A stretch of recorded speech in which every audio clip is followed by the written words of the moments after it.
Hi, Lahana. So I've got a few questions about pilot and feasibility studies for you that I'm hoping you'll be able to answer. So the first one is about the aims of pilot and feasibility studies and how these differ from definitive trials. First, there's a few things to keep in mind. Every study usually has two types of aims or objectives.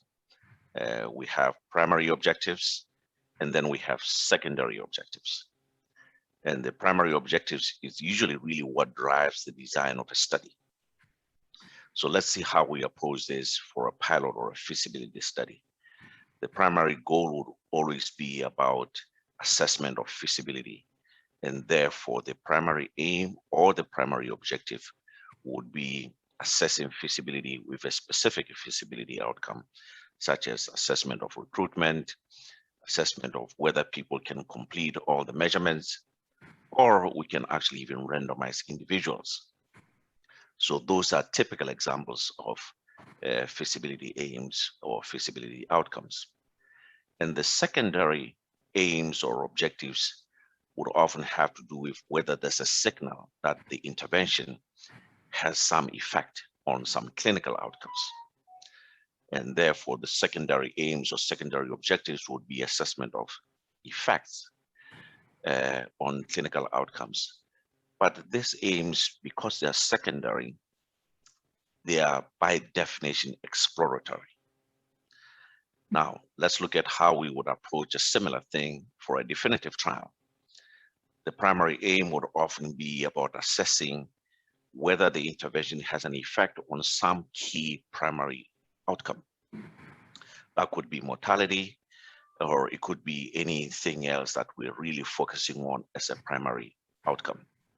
And the secondary aims would be other supplemental outcomes that we also want to see whether the intervention has an impact on.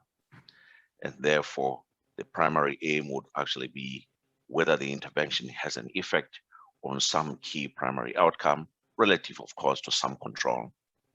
And secondary aims would be whether it has an impact on a list of other secondary outcomes that would be of interest. Okay, thank you. And when it comes to the analysis of pilot and feasibility studies, how is that different from the analysis of definitive trials? Good question. So one of the things we often remind people is that any analysis of any trial needs to be consistent with the aims of that trial. Mm-hmm. So let's start with pilot or feasibility trial, how we would approach the analysis. Primary objective or aim is usually about feasibility, and therefore the first primary analysis would actually be consistent with assessment of feasibility.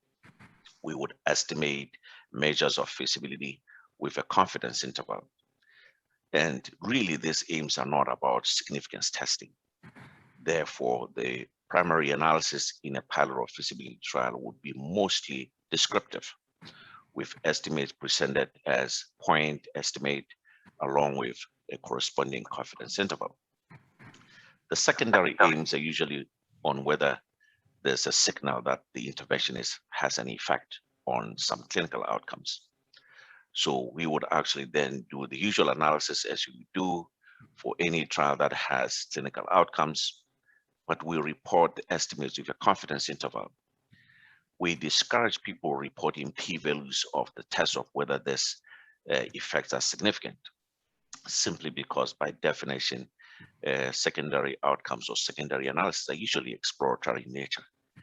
It's even more important to pay the attention to this in a pilot or feasibility trial, because really these things are truly exploratory. And therefore, we try to discourage reporting of p-values or tests of significance for this type of things. How would we do the same thing for the main trial? The main trial, remember, the primary objective is about effect on some key primary clinical outcomes. So your analysis would actually provide an estimate of the effect with a confidence interval, giving us a sense of how precise that estimate is, along with a p-value, giving us a sense of the significance of that effect. And this would have been used to design the trial. The secondary analysis would actually also do the same thing, would provide an estimate of the effect with a measure of the precision of that estimate, giving us a confidence interval. But sometimes we would provide p-values, but we often put a caveat around those p-values that these tests are really exploratory and therefore not definitive. That was really clear. Thank you so much for explaining that, because I think there is so much confusion regarding the analysis of these sorts of studies in comparison to definitives, where I think it is a bit more clear. So thank you so much for taking the time to do that, Lahana. And thank you to everybody watching this webinar at the moment. So if anybody would like any more information about pilot and feasibility studies, then please do check out our website, as well as checking out our website to see more webinars from the group. Thank you. Fantastic. Thank you.